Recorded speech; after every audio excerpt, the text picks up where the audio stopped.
Hello, genealogists. This is Craig, and we begin our process of examining genealogical standards as found in the second edition revised of Genealogical Standards, which was produced by the Board for Certification of Genealogists. And this is where I caveat and say I do not represent the Board for the Certification of Genealogists. I am just an associate of the board. I'm not a trustee. I have never been a trustee. However, I believe firmly in the standards and what the Board for Certification of Genealogists means. You will hear this each time that we discuss a standard at the very beginning so that everybody is perfectly clear that you're not going to say, but Craig Scott said. All I'm going to give you is my opinion on the matter, and it's worth about squat. And we'll leave it at that. So we continue our examination of genealogy standards with standards for researching. Standard number 10, effective research questions. Questions underlying the research plans concern aspects of identity, relationship, events, and situations. The questions are sufficiently broad to be answerable with evidence from relevant places and times. They are sufficiently focused to yield answers that might be tested and shown to meet or not to meet the genealogical proof standard. Genealogical research questions include A clearly described unique person, group, or event as the question's focus, and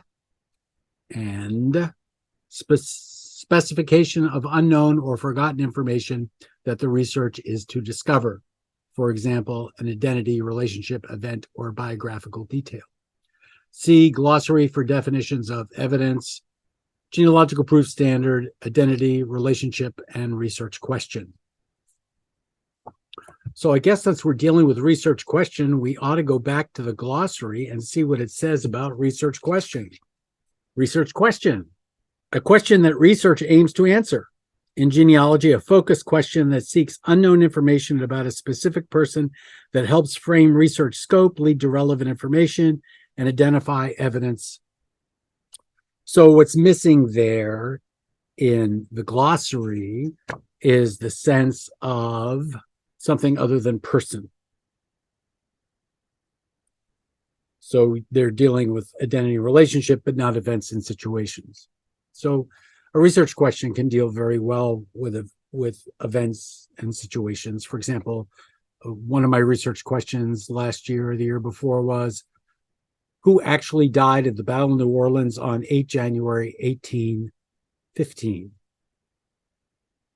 And I put together a thing which I provided to the National Park Service in New Orleans, which they appreciated, which identified the names of the individuals who, in fact, died on that date, and then also identified, as part of the research, the individuals who were reported to have died on that date, but did not die on that date. So it was fun. But I like my research questions to talk about something specific, like the name of a person. But I like the peso dance when it comes to the research question, too.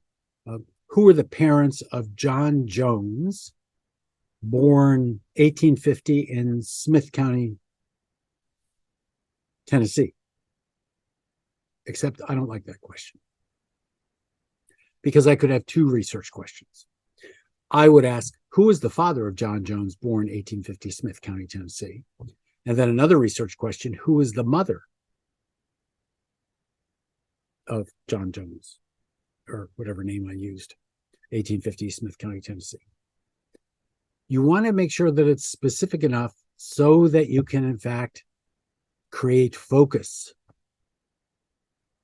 A lot of times we do research without questions and we have no focus, and we use what I call a scattered gun approach. And there's circumstances where that works, but most times what you really want to do is focus on a research question, make sure that question is focused enough so that it will take you farther down the path of your research if you find the answer. The research question is probably the most important planning element of your research. because it decides what your research plan is going to look like. How can you have a research plan without a research question? How do you know what you're doing? So honing in on what your focus needs to be will help you create the question with sufficient specificity so that you're not confused or anyone else is confused. It's always nice to be able to give someone else a research question, especially if you're going to hire somebody. They may ask you, what's the question? Well, you want to be specific enough so that they don't go off on a tangent on you at whatever fee per hour. Being able to create an appropriate research question is the hallmark of being a good genealogist. So this has been Craig. This has been Just Genealogy. And we now have put standard number 10 to bed. Standard number 10, the second standard in standards for researching. It's found in chapter 3 of Genealogical Standards. Thank you so much. See you tomorrow. Book Sunday tomorrow.